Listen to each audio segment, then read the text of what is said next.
जोहार। कृषि दर्शन कार्यक्रम में आप सभी किसान भाइयों का स्वागत है। किसान भाइयों, आइए हम लोग सबसे पहले देखते हैं कृषि समाचार और लेते हैं कृषि से संबंधित तरह तरह की जानकारियाँ। नमस्कार, कृषि समाचार में आपका स्वागत है। मैं हूं मृदुला। आइए देखते हैं आज कृषि समाचार में क्या है खास। कृषकों को निर्धारित एमआरपी पर रासायनिक उर्वरक खरीदने का निर्देश। बागवानी विकास के लिए राज्य के 17 जिलों में संचालित की जा रही हैं परियोजनाएं। गुलाब फूल के बेहतर उत्पादन के लिए लगाएं अनुशंसित प्रभेद ग्लेडिएटर। अब समाचार विस्तार से। सरकार द्वारा रासायनिक उर्वरकों का प्रति बोरा मूल्य निर्धारित किया गया है। किसान भाई उर्वरक खाद के पैकेट या बोरे पर मुद्रित एमआरपी भारत सरकार द्वारा निर्धारित मूल्य पर ही खरीदें। साथ ही विक्रेता से रसीद अवश्य प्राप्त करें। यदि कोई विक्रेता रसीद उपलब्ध नहीं कराता है या निर्धारित मूल्य से अधिक मूल्य लेता है तो इसकी सूचना तुरंत अपने निकट के प्रखंड कृषि पदाधिकारी या प्रखंड विकास पदाधिकारी को दें, ताकि विक्रेता पर उर्वरक नियंत्रण आदेश 1985 के तहत कार्रवाई की जा सके। राज्य में बागवानी विकास के कार्यों को प्रोत्साहित करने के लिए राज्य के 17 जिलों में गैर परियोजनाएं आधारित परियोजनाएं संचालित की जा रही हैं।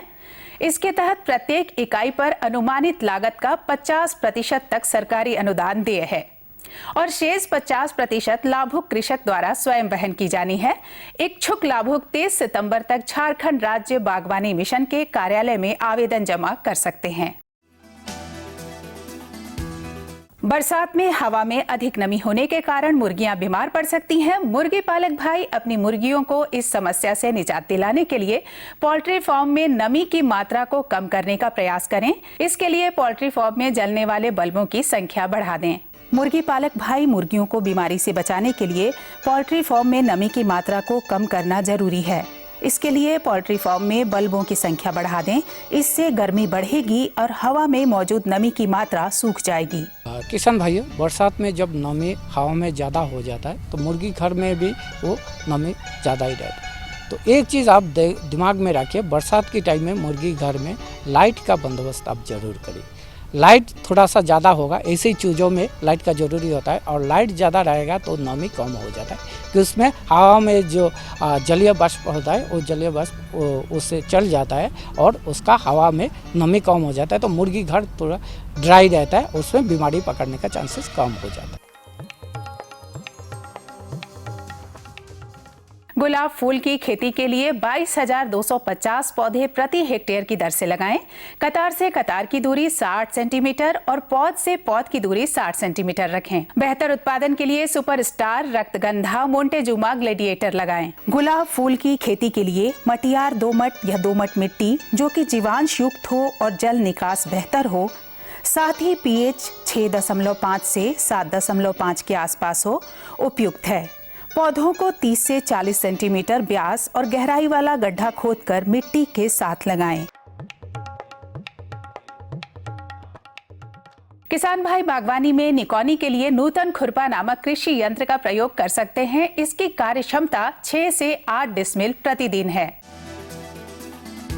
आज की विशेष जानकारी है लत्तेदार सब्जी फसलों में कीटों के नियंत्रण के बारे में। इस मौसम में लत्तेदार सब्जी फसलों में कई कीटों के हमले का खतरा रहता है। किसान भाई इन कीटों के रोकथाम के लिए 3 फेरोमोन ट्रैप प्रति एकड़ की दर से लगाएं। ध्यान रहे 20 से 25 दिन पर यह ट्रैप बदलते रहें। और अब एक नजर राज्य के 5 प्रमुख शहरों के मौसम के मिजाज पर। अब राज्य के 5 प्रमुख नगरों के अधिकतम और न्यूनतम तापमान कुछ इस प्रकार दर्ज किए गए। रांची का अधिकतम तापमान 29 डिग्री सेल्सियस और न्यूनतम 23 डिग्री सेल्सियस। जमशेदपुर का अधिकतम तापमान 32 डिग्री सेल्सियस और न्यूनतम 26 डिग्री सेल्सियस। मेदिनीनगर का अधिकतम तापमान 32 डिग्री सेल्सियस और न्यूनतम 25 डिग्री सेल्सियस।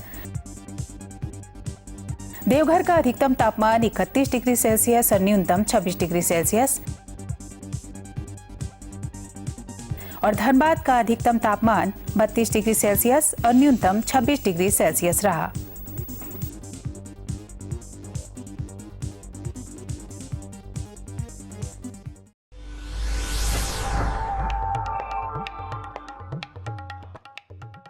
और अब मंडी भाव में आइए नजर डालते हैं अनाजों के भाव पर। आज कृषि उत्पाद बाजार समिति रांची में विभिन्न खाद्यान्नों के थोक भाव कुछ इस प्रकार दर्ज किए गए। चावल मोटा 1950 रुपए से 2400 रुपए, चावल मध्यम 2500 रुपए से 2900 रुपए, चावल उत्तम 3500 रुपए से 6000 रुपए, गेहूं 1950 रुपए से 2400 रुपए, चना 7500 रुपए से 8200 रुपए, दाल अरहर 7500 रुपए से 9000 रुपए, दाल मसूर 6600 रुपए से 7200 रुपए, दाल चना 7500 रुपए से 9000 रुपए, सरसों तेल 10500 रुपए से 12000 रुपए, चीनी 3860 रुपए से 4010 रुपए, आलू 1400 रुपए से 1800 रुपए और प्याज 700 रुपए से 900 रुपए प्रति क्विंटल रहा। कृषि समाचार में आज इतना ही। अगले दिन अगले अंक में फिर मुलाकात होगी कुछ ताजा तरीन खबरों के साथ। तब तक के लिए दीजिए इजाजत। नमस्कार, जोहार। किसान भाइयों, अभी आप देख रहे थे कृषि समाचार, जिसमें आपको कृषि से संबंधित तमाम तरह की जानकारी मिली। मौसम के मिजाज को जाना, मंडी के भाव को जाना और खेती बाड़ी के बारे में भी जानकारियाँ मिली। किसान भाइयों कहते हैं कि हौसले बुलंद हो तो रास्ता अपने आप मिल जाता है। जी हाँ किसान भाइयों, आगे हम आपको और भी अच्छी जानकारी देंगे, लेकिन अभी वक्त हो चला है एक छोटे से विराम का। कहीं जाइएगा नहीं, हम तुरंत हाजिर होते हैं। नई तकनीक सभी को अच्छी लगती है।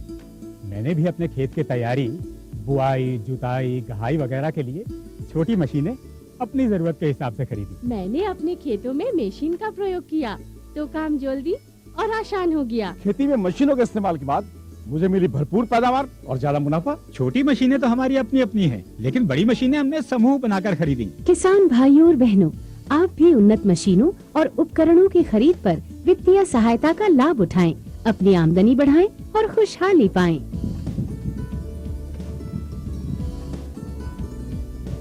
हो गया।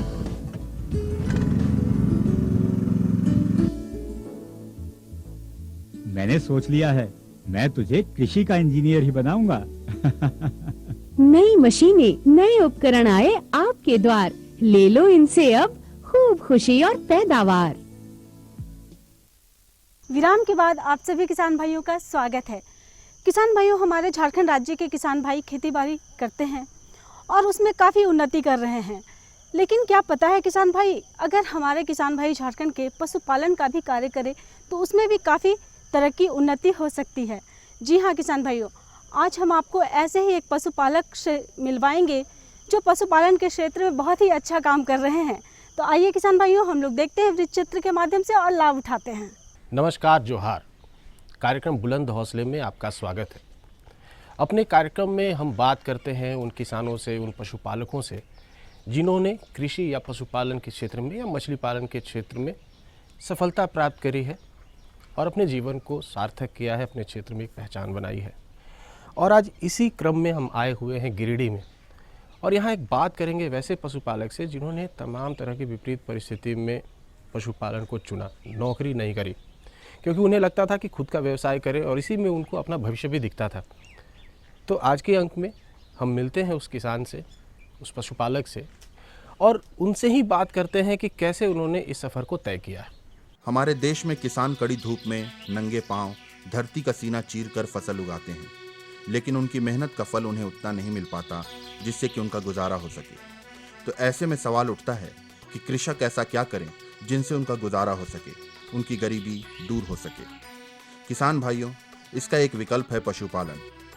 पशुपालन कर आज किसान न सिर्फ आर्थिक संपन्नता को प्राप्त कर रहे हैं, बल्कि ये उन्हें सामाजिक पहचान भी दिला रहा है। गिरिडीह जिले के सुरसिया गांव के शर्मा परिवार इसके जीते जागते उदाहरण हैं। संजीव कुमार शर्मा और उनके भाई अविनाश कुमार शर्मा ने गव्य पालन और बकरी पालन कर अपनी आर्थिक और सामाजिक स्थिति को सुदृढ़ किया है। गव्य पालन का कार्य इनका पुश्तैनी कार्य रहा है, जिसे संजीव शर्मा ने और आगे बढ़ाया है। इनके गव्य पालन का सफर एक गाय से शुरू हुआ था। आज इनके गौशाला में 18 से 20 गायें हैं। ये शुरुआत जो है हम बहुत पहले से मेरे दादाजी लोग ही कर रहे थे और उसके बाद जो है पिताजी भी किए और हम जो है सो इसको नियमित रखे हुए हैं और एक तरह से हॉबी टाइप का है, मतलब एक परिवार का अंग हो गया है। गाय जो है, गाय पालन जो है परिवार का एक अंग हो गया है। 1988 में एक गाय लाए थे बाबूजी, और एक गाय से ही फिर धीरे धीरे, बहुत ज़्यादा पूंजी भी नहीं था, लगभग 1000-1500 रुपया देकर एक गाय उधारी खरीद के लाए थे, और उसी गाय से धीरे धीरे लगभग 52-55 गाय और बच्चा वगैरह मिला के हुआ था। अभी थोड़ा सा कम है कि दूसरा काम भी हम करने लगे हैं, लेकिन गाय अभी भी जो है 18-20 गाय हमारे पास है। हालांकि गव्य पालन में प्रशिक्षण का बहुत बड़ा महत्व होता है, लेकिन इन्होंने इसका औपचारिक प्रशिक्षण कहीं से प्राप्त नहीं किया और स्वयं अपने अनुभव के आधार पर गव्य पालन का कार्य कर रहे हैं। बीच बीच में उन्हें ग्राम उत्थान संस्थान का मार्गदर्शन जरूर मिलता है। नहीं, कुछ सीखे नहीं, काम करते करते अनुभव हुआ। उसमें कुछ नुकसान भी हुआ, जानकारी नहीं रहने के कारण नुकसान भी हुआ, लेकिन ट्रेनिंग कहीं नहीं लिए, खुद जो है धीरे धीरे अथी हुआ। और अभी जो है ग्रामोत्थान केंद्र के लोग भी आते हैं जो खंडोली में है, तो वो भी थोड़ा मार्गदर्शन हम लोगों को करते हैं। जब इन्होंने अपने गव्य पालन को वृहत रूप देना शुरू किया तो इन्हें कई तरह की परेशानियों का सामना करना पड़ा। इनकी गायें बीमार हो जाती, बीमारी की वजह से या तो दूध देना बंद कर देती या फिर मर जाती, परंतु इन्होंने आयुर्वेदिक पद्धति का सहारा लेकर इस समस्या से निजात पाया। वही है, जो बीमारी वगैरह जो फैल जाता था, खुरहा वगैरह हो जाता था, जिसके कारण क्या है कि बढ़िया बढ़िया गाय भी जो है ख़राब हो जाती थी। कुछ बचती थी तो दूध वगैरह देना बंद कर देती थी, और कुछ जो है सो मर जाती थी। इसमें पूंजी का बहुत नुकसान होता था। फिर धीरे धीरे वो हो जाता था अपना, मतलब जो है सो गाय फिर खरीद के लाते थे, फिर धीरे धीरे होता था। उसके बाद काम करने का भी कुछ जो आयुर्वेदिक टाइप का जो दवा होता था, जैसे कुछ अथी जमाइन उमाइन ये सब जो है पीस के देते थे, खुरहा होता था तब फिटकरी वगैरह दे वो के, मतलब ठीक होता था। दवाई का कम उपयोग करते थे, ज़्यादातर बस जो घरेलू इलाज जो होता था वही करते थे। नस्ल सुधार हेतु ये बायफ की मदद से समय समय पर गायों का AI करवाते हैं। इससे इनकी गायों की दूध की मात्रा बढ़ जाती है। तो बायफ वाला जो पाल वगैरह खिलाते हैं, पहले मेरे यहाँ सांड भी रहता था, 2-2 पीस रहता था, लेकिन अभी आप सांड नहीं रखे हुए हैं। बायफ के द्वारा जो गाय का गर्भधारण जो होता है, जिसके में होता है कि नस्ल का कुछ सुधार होता है। संजीव शर्मा बताते हैं कि गव्य पालन से उनके जीवन में काफी बदलाव आया है। गव्य पालन से ही उनके पूरे परिवार की आजीविका चल रही है। इसके द्वारा जमा किए गए पैसे से वो अन्य व्यापार कर रहे हैं तथा साथ ही साथ एक विद्यालय भी चला रहे हैं। अभी एक विद्यालय भी चलाते हैं, और एक ठो हम उदनाबाद यहीं पर है, वहाँ पर 3-4 गो दोस्त मिलके एक फैक्ट्री का भी निर्माण किए थे। गव्य पालन के पहले उनके परिवार की आर्थिक स्थिति अत्यंत दयनीय थी। तब उनके पिताजी ने एक गाय खरीदी, जिसके पालन में संजीव शर्मा ने हाथ बटाना शुरू कर दिया। धीरे धीरे गायों की संख्या बढ़ी और इनकी आर्थिक स्थिति में परिवर्तन हुआ। नहीं, जब बाबूजी शुरुआत किए उस समय हम लोगों का आर्थिक स्थिति बहुत ख़राब भी था, और कहीं कहीं से दूर दूर तक नज़र नहीं आ रहा था कि कैसे आर्थिक स्थिति सुधार हो। बाबूजी शौकिया तौर पर से एक गाय लाए थे। उसके बाद भी उनको भी, हम लोग भी छोटा छोटा थे तो अपना भाई लोग मिल के हाथ बटाते थे। उस समय कोई स्टाफ वगैरह नहीं रहता था, खुद अपने से ही करते थे। दूध पहुंचाना है, दूध दुहना है, गोबर साफ करना है, गाय को खिलाना है, ये सब चीज़। फिर धीरे धीरे इस चीज़ को जब बढ़ा तो फिर हम लोग जो है इसमें जो है बाबूजी का भी एज हो गया था, शारीरिक दृष्टिकोण से वो थोड़ा गिर भी रहा था, कमज़ोर हो गए थे, तो हम लोग इसी को चीज़ आए। और शुरू में मेरा जैसे था कि पढ़ाई तो कर रहे थे, लेकिन दिमाग में मेरा घूर रहा था कि नौकरी हमको नहीं करना है, कहीं ना कहीं कुछ न कुछ खुद काम करेंगे और अपना काम एक खड़ा करेंगे। तो गाय चालू रखे हुए ही थे, यहाँ पर गाय था ही, और उसी को फिर धीरे धीरे बढ़ाया, और उसी को गाय को फिर इससे क्या हुआ, गाय जब बढ़ा तब मेरा थोड़ा सा आर्थिक स्थिति भी ठीक हुआ, समाज में भी कुछ लोग जानने लगे, जितना व्यापारी लोग भी थे वो भी जान रहे थे। उसके बाद गुडविल भी बनाए, जिससे गाय वगैरह लेते थे ईमानदारी से, उसका जो भी पैसा गछते थे देते थे। और ये सब देने के बाद फिर बाज़ार में भी एक गुडविल बना, और वो गुडविल बना और उससे हम लोग को फिर थोड़ा सुविधा भी होने लगा। गव्य पालन से उन्हें 20 से 25,000 रुपए महीने की आमदनी तो प्राप्त हो ही रही है, साथ ही साथ गाय के गोबर से आज उनकी खेती को भी लाभ पहुंच रहा है। ग्राम उत्थान संस्थान की मदद से उन्होंने वर्मी कंपोस्ट बनाना सीख लिया है तथा उसका बाजार भी ढूंढ लिया है। जो है ग्रामोत्थान केंद्र से भी हम लोग का संपर्क हुआ तो वो हम लोगों को बताए कि जैविक खाद कैसे होता है, केचुआ खाद जो बनता है, तो उसके लिए वो एक ठो हम लोग को प्लास्टिक का बैग टाइप का भी दिए थे और उसमें हम लोग जैविक खाद बनाए भी और ज़्यादा मात्रा में नहीं बनाए, और जो बनाए उससे अभी हम लोग जो सब्जी वगैरह जो लगा रहे थे तो उसमें जो खाद डाल के जो उपजाऊ होता था उपजाऊ, और जो जैविक खाद जो केचुआ खाद जो बना, और वो केचुआ खाद से देखे कि सब्जी में उपज में भी बहुत अंतर आया और सब्जी का स्वाद में भी बहुत अंतर था। ये संजीव शर्मा की मेहनत और जुझारूपन ही है कि उन्होंने आज इस मकाम को हासिल किया है। यहाँ पे हम लोग लगातार प्रशिक्षण का कार्य चलाते रहते हैं, जिसमें कि पशुपालन से संबंधित है, गौशाला से संबंधित है, जैविक खाद से संबंधित है, गोट्री से संबंधित है, और उससे संबंधित सारे किसान आते भी हैं। कभी कभी उनको कुछ उलझन होता है, उसका भी हम लोग सकारात्मक रास्ता दिखाते हैं। और संजीव जी तो लगातार आते भी रहे हैं और इससे प्रभावित होकर उन्होंने अपने घर में दोनों चीज़ आरंभ भी किया है और आज दोनों प्रसन्न भी हैं। और अभी भी कोई भी दिक्कत होती है तो वो हमारे पास आते हैं, हमारे जीआरसी में आते हैं और उसका जो भी निदान होता है हम लोग करने का प्रयास। संजीव शर्मा के पिता कृष्ण मुरारी शर्मा बताते हैं कि पहले वो नौकरी करते थे, परंतु नौकरी छूट जाने के बाद उन्होंने एक गाय से गव्य पालन की शुरुआत की। अभी हमारे साथ में है संजीव जी के पिता कृष्ण मुरारी शर्मा जी। इनसे हम जानते हैं कि जब इनके पुत्र इनके शुरू किए गए व्यवसाय में जब आए तो क्या कुछ बदलाव आया इस पूरे व्यवसाय में। शर्मा जी, जब आप शुरू किए, पहले तो कितने गाय से आप शुरू किए थे ये बताइए। एक गाय से। एक गाय से। तो जब एक गाय से शुरू किए और संख्या बढ़ाई तो शुरुआत में किस तरह की समस्या आपको झेलना? समस्या तो पहले पूंजी का था सबसे बड़ा। उसमें एक गाय लिए, वो भी 7,500 में लिए थे, 4,000 दिए थे, 3,500 उधार में लाए। टेलीफोन विभाग के ग्राम ब्रिज यादव अर्गा घाट में उनसे। फिर 2 महीना के बाद फिर एक गाय लिए उन्हीं से उधार में, और उसको महीने महीने पैसा देते गए, यानी वो चुकता हो गया।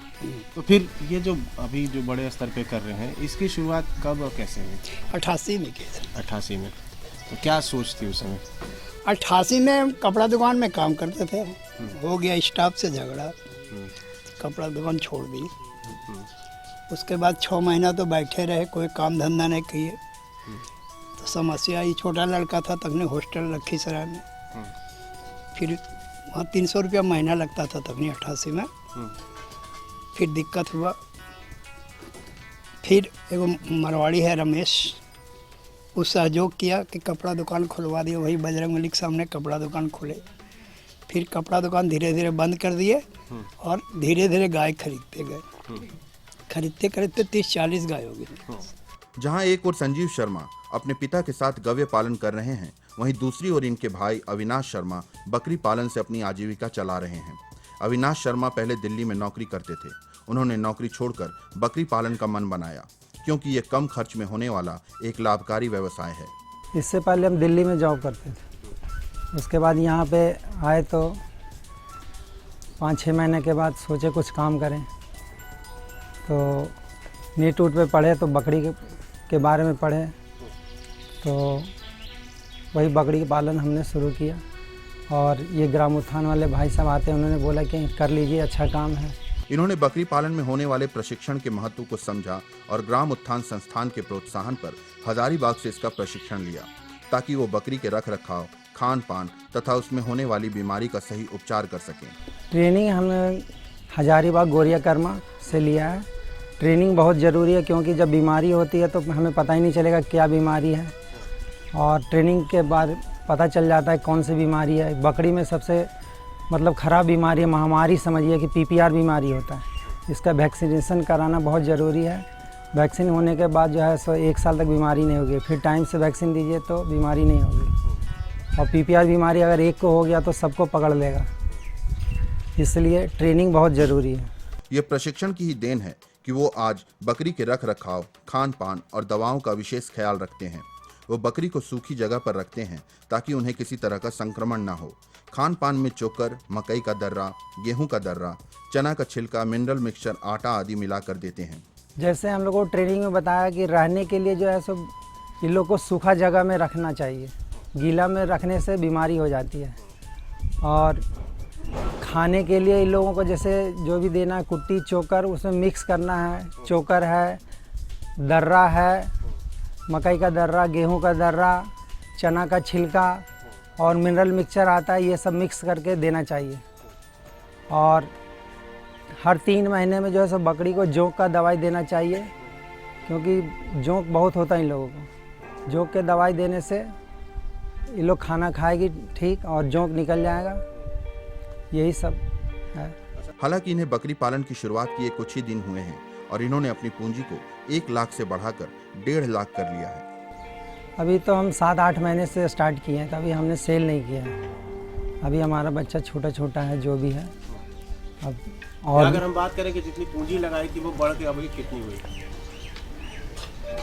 पूंजी हमने 1.25 लाख के करीब लगाया है, तो वो समझिए 1,70,000 तक ऐसे पहुंचा होगा। तो अभी ज़्यादा दिन नहीं हुआ है। जैसे बकरी पालन में आपको प्रॉफिट, जब आप काम स्टार्ट करेंगे तो 2 साल के बाद प्रॉफिट नज़र आएगा आपको। 2 साल के बाद, 2 साल तक आपको प्रॉफिट नहीं होगा। बकरी पालन से अविनाश शर्मा काफ़ी आशान्वित हैं तथा भविष्य में इसे और बढ़ाने की योजना है, जिसके लिए वो शेड का निर्माण करना चाहते हैं। फ्यूचर प्लान है कि अभी तो हम जैसे स्टार्ट किए हैं, बाद में जो अच्छा सा सेट बनाना है। लोग सेट जैसे जाली का सेट आता है, वो बनाने से क्या है, जब बकरी लैट्रीन पेशाब करेगी तो जाली से नीचे चला जाएगा, बकरी सूखे में रहेगी। उसमें जमीन से ऊपर हाइट, हाँ, ज़मीन से 2-3 फीट ऊपर रहेगी। जाली आता है प्लास्टिक का, वो बना लेंगे तो बकरी गंदगी में भी नहीं रहेगी और चाहे बारिश हो चाहे ठंडा हो तो उसमें आराम होगा इन लोगों को। इस तरह से पशुपालन ने किसानों को रोजगार के नए आयाम दिए हैं। सिर्फ खेती बाड़ी और नौकरी ही आजीविका के साधन नहीं बन सकते, इसके अलावा भी रोजगार के कई रूप हैं जिससे इंसान चाहे तो अपनी गरीबी दूर कर सकता है। शर्मा परिवार ने पशुपालन से जुड़कर यही किया। भविष्य के प्रति आशान्वित रह, जब कोई व्यक्ति नए नए कौशल का सहारा लेकर भरपूर मेहनत करता है तो उनके जीवन की गाड़ी इसी तरह प्रगति पथ पर आगे बढ़ती रहती है। तो देखा किसान भाइयों कि हमारे किसान भाई पशुपालन का काम भी किस तरह से कर सकते हैं और कितनी उनको आर्थिक उन्नति भी उनको हो सकती है। तो किसान भाइयों चलिए अब हम सीधे लिए चलते हैं। जानकारी छोटी है लेकिन महत्वपूर्ण है, तो आइए हम लोग चलते हैं IMD पुणे, देखते हैं और लेते हैं जानकारी। भारतीय मौसम विभाग पुणे से प्राप्त आज का मौसम पूर्वानुमान कुछ इस प्रकार है। आकाश में घने बादल रहेंगे। हवा दक्षिण पश्चिम की ओर से 2 किलोमीटर प्रति घंटा की रफ्तार से चलेगी।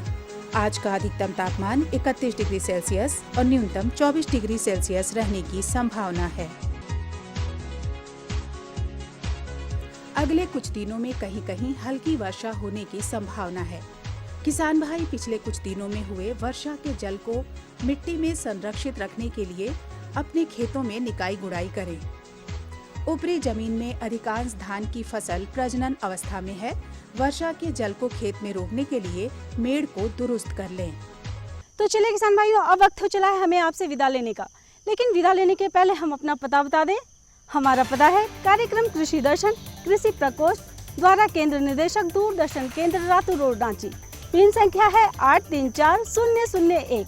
तो किसान भाइयों, अगले अंक के लिए हमें दीजिए इजाजत। नमस्कार, जोहार।